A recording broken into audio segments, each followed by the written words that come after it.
There was not a week that this pod went by about a year and a half ago where we didn't have some sort of Bally's news, and then it would, some sort of other acquisition, some sort of other news, whatever it might be. They plans to do this, plans to do that, et cetera, et cetera. Then it kind of went quiet for a while. And then now the Bally's news that we have gotten of late has not been of the best variety. And I guess we could say that kind of continues here. Yeah, kind of a crazy revelation here that Monkey Knife Fight, which is what we talked about this last week. These parlay / daily fantasy sports sites that are out there. Monkey Knife Fight was, I think, the first one of them. I'm not sure. I'd have to go back in the time capsule and look at that. But they were acquired by Bally's for $90 million in stock back in 2021. And they just shut them down entirely, which is wild to me. This failed so badly that we're just going to close it up. Mm-hmm. This is not working. It leads to a lot of questions. Is it what not work? It was working. At one point in time, was it because of Bally's management of the product that it wasn't working? Was the database of users that Monkey Knife Fight had built up, was that just not that valuable? And because the backstory of this is Bally's is a rounding error, less than a rounding error in all this. They're not moving the needle really anywhere in terms of because online sports betting and online casino. So very interesting. Apparently Bally's have been trying to sell it, but if you're going to just shut it all down, I don't know how much value there is in that anymore, because you've now lost the users as well, because you're just paying them out and saying, well, that's it. Mm-hmm. So I don't know. The CEO stepped down, have a newly appointed CEO, and he said, we won't make the same mistakes. I don't know what mistakes there are to make. You've made some pretty bad mistakes, because you spent a lot of money that has between that and what they thought was going to be their tech answer in BetWorks, and they're writing that down too. It's from an outside perspective, it's hard to not call this just a giant mess, and I don't know where they go from here. I don't know how Bally's becomes a real legitimate player in this space with everything going on, because they're not in a lot of markets. This was supposed to be their customer acquisition funnel through MKF, and that didn't work out. So I don't know. I know where it's all going, but it's certainly not good. Yeah, Adam, behind the scenes, we don't know what's going on, obviously, but it was definitely interesting, the foot dragging that we got from Bally's, right? Because you knew that the team was already in place. They acquired a software company to where they had their own software. You had the different market access states that never really got off the ground. So it was just interesting the whole way along that we were looking at this company that was coming out, spending a ton of money, talking about all the things that they were going to do with that, with all the acquisitions that they made and how they were going to position themselves in the market. And then the fact that they did, we have these people who are champing at the bit to get into these states and whatever. And then you've got Bally's that does have access to all these different states and just never actually moved on it. It's really difficult right now to understand what the play is for Bally's in the long term. And I realize that a lot of times we get to be prisoners of the moment when we look at FanDuel, DraftKings, BetMGM, Caesars, and say, I don't know how anybody could come in and be a bigger part of the market. Are the top four established and done with? And probably not in the long run. But Bally's in particular, it has been misstep after misstep after misstep. And I don't understand long-term where they're headed, because we talk about Monkey Knife Fight, fine. You buy a DFS platform thinking you're getting a database, and obviously it hasn't worked to the level that they wanted with that. I think the Bet.Works acquisition is really the one that makes you scratch your head, because the first iteration of their product that went out was so bad that even they had to say, look, this just doesn't work. We're going to have to do a 2.0 version. Well, what is it? Where is it? And how is it going to compete? And really, what is the hook that is going to separate you? Because now we see that the regional sports networks that they went and rebranded for Bally Sports in the hopes that that was going to be a huge play in terms of their exposure and their ability to reach new customers. I mean, you're talking about bankruptcy for these regional sports networks. I don't understand in any way what the play is for Bally's to be able to turn this into a profitable enterprise. And I realize that they have an advantage that some others don't, that they have casino cash flow from physical properties to be able to balance this out a little bit. But really, it's getting late early here for that company in terms of the U.S. sports betting market. Yeah, Dustin, we look and it's currently Arizona, Colorado, Indiana, Iowa, New York, and Virginia, but do have access in 11 other markets in which they've just not moved on. And, listen, I guess the argument could be we don't find those markets, as valuable. The population there doesn't add up, but we've seen all these other books come in, and no matter any state that they can possibly get live in, they have decided to go ahead and get live. So it seems like maybe that is the play here. So it is just interesting to kind of see as we look into 2023, if your Bally is okay, are you assuming you're just going to now compete in Arizona and Colorado? They have these massive markets that, there are tons and tons and tons of books that are allowed there. I mean, kind of what is the strategy, right? Like, how are you doubling down on these states where you have this massive amount of competition? I just don't know exactly what the path is. Yeah, I mean, it feels like just dumping on Bally's, but I guess it's validated at this point. It's just like there is no path. Like Adam said, there is no path. You just spent you're supposed to get a database. Database didn't happen. You're supposed to have this great platform. Platform apparently is not good. So what are you coming in to differentiate? There's nothing special about the Bally's product. They're obviously not going to be spending a lot on marketing. Their brand has almost zero value outside of the places where there might be a casino, and even then it's questionable. Like, I just don't know I just don't know what they're doing with the interactive division. There's nothing to be done there. Unless somebody's going to come in and say, yeah, we're going to spend a lot of money on this. Like we've seen, there's just no path. It's just it's a head scratcher. And yeah, I mean, I guess, hindsight's 2020, obviously you could have said, but I bet you go back in this podcast history and we were probably questioning these things too, that were these great ideas at the time. And what is Bally's really going to be a player in this? I don't remember last thing I said, and I say lots of wrong things, but I think we had a healthy amount of skepticism that this was going to work in the first place. And now that's being borne out. Adam, talking about another company where we do just wondered at least a little bit what the long-term strategy is. PointsBet is learning that it's very expensive to do all of this, and certainly there's going to have to be a shift for them as we head into 2023. And some of the stuff was starting to take shape in the latter half of 2022 as well. So PointsBet pulled out of Massachusetts. PointsBet pulled out of the Sunday Night Football deal, and now PointsBet is saying they're going to focus solely on existing markets in 2023. And given what Dustin already mentioned about what happened in Ohio, you can understand why they would say that in their most recent earnings call. Their investors did not react well. The stock price in Australia dipped after their earnings call. And I think most importantly, when you look at that Ohio performance, I mean, you see brand new entrants like Hard Rock and Tipico ahead of PointsBet. And when you consider the amount of money that has already gone into exposure for that book in the last 5 years, that has to be a major red flag for anybody looking at PointsBet. How is it that you don't have as much share as a sports book that, sorry, Tipico, no one's ever heard of you? And Hard Rock is pretty much brand new because of what's happened with them in Florida. So I don't understand really, again, sounding like a broken record when I was talking about Bally's, I don't understand what the path is here for PointsBet in the long term that would make their investors happy. I guess I just don't see if you're continuing to take this small of market share and you're setting your sights so low in the long run, what's the play that ultimately gets you to a point where you as a standalone operator are able to generate the kind of returns that are going to make people happy? So I think if you dig a little bit into what we saw from that earnings call and see that, I believe the number was 56% of their handle came from in-play. They have invested heavily in making their in-play product the best possible. They're trying to get to less rejection, less delay, etc.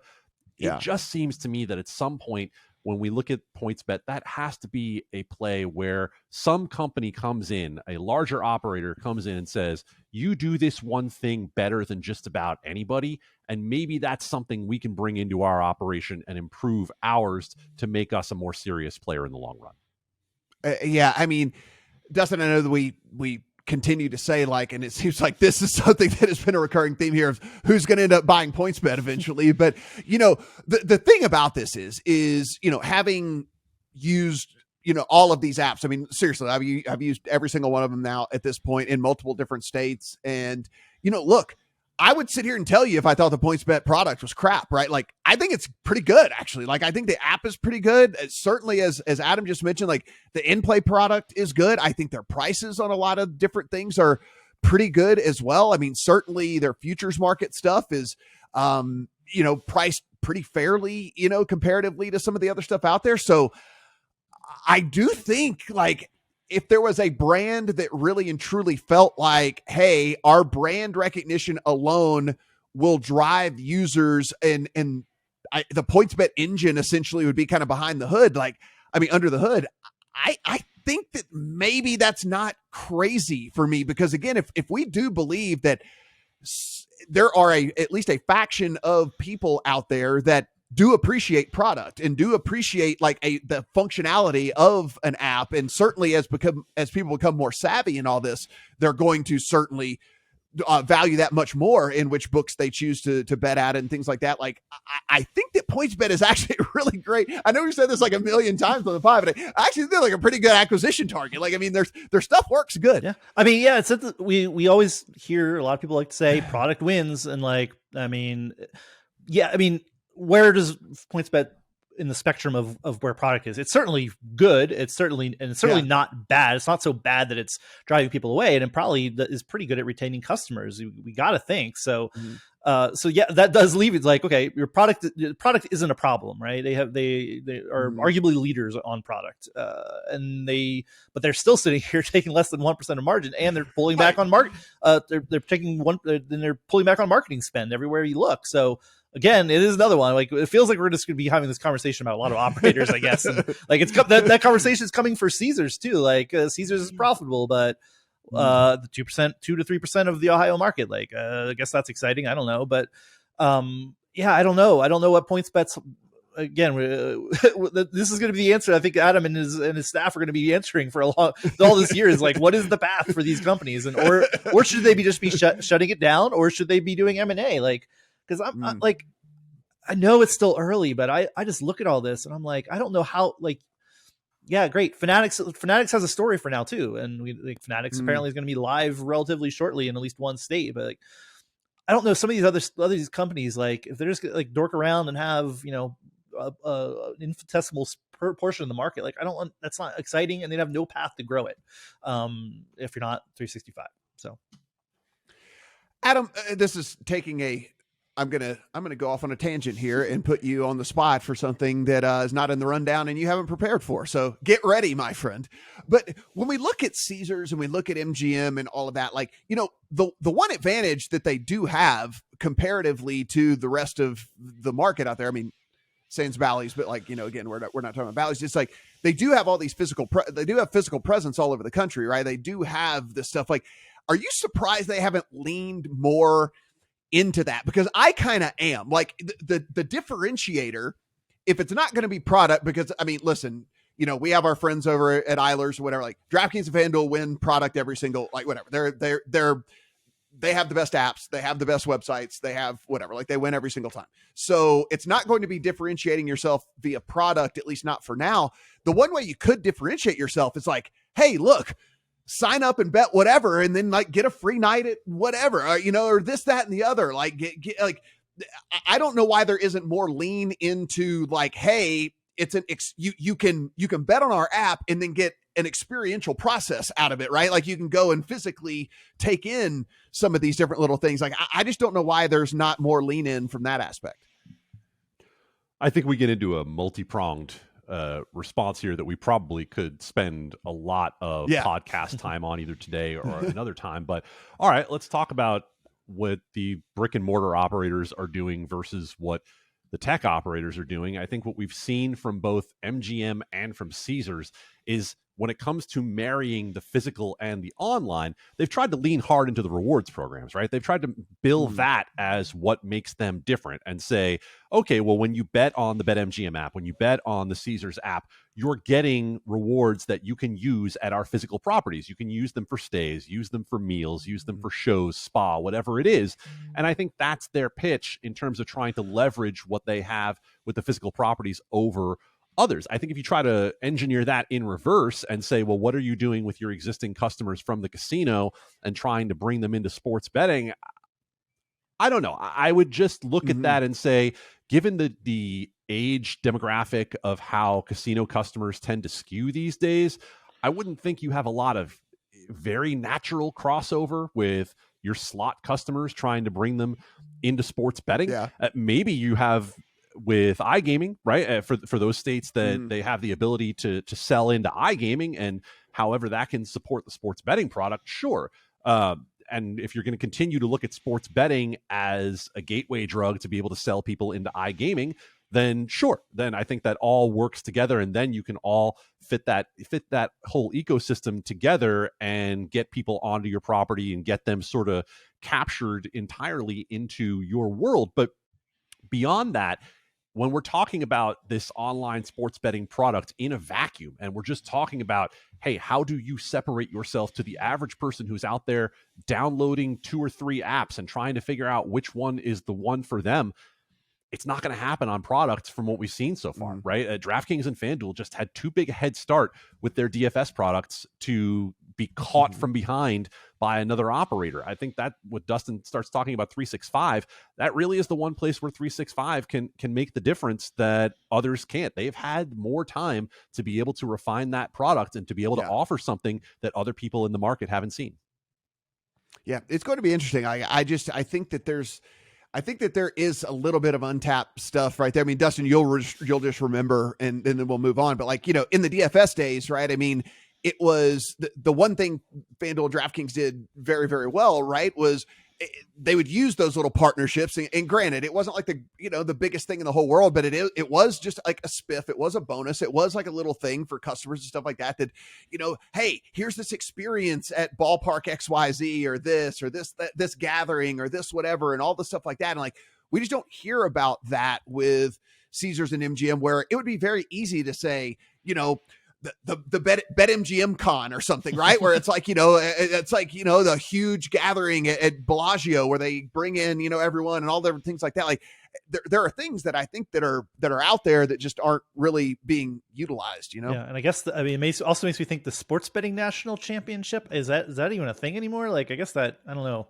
Like that was exciting for a little bit, but I think maybe it went away, or I don't know. I don't even know what's happening this year. Also, I think COVID disrupted and then it just it never. too, But yeah, I mean, there's certainly more. Getting into different ways to market the products is certainly the next iteration of this. That is not not blasting the airwaves, not just paying leagues and teams tons of money to put slap your name on billboards and stadiums and things like that. So it'll be interesting to see comes. I wanted to get one other thing from PointsBet that I thought was fascinating out of all this. They reported their H1 in Canada, which is I think just 3 months. I think they launched in April, along with everything else that they were doing, and they only had 100 million in handle for that period. 5 million in revenue. They just opened up a headquarters in Canada to support their business. I'm not even sure that pays the rent, that money. So again, it's tough. That's tough metrics. Like I know, Ontario has been very different than everybody kind of specced out, but like, I don't know, like it's that again, we have all this evidence that PointsBet, this is what they are. They had more market share, and now they've drawn down marketing spend. This is where they're at. Like, it's a tough road. Yeah, no, absolutely. It'll be interesting, and we'll certainly monitor all of this stuff as we head throughout the course of 2023, where it's like now we're moving into not necessarily phase 2. I'm not going to call it phase 2 of all of these companies, but certainly maybe phase kind of 1.5 of strategy and how they continue to either maintain where they're at or try and climb that ladder just a little bit here.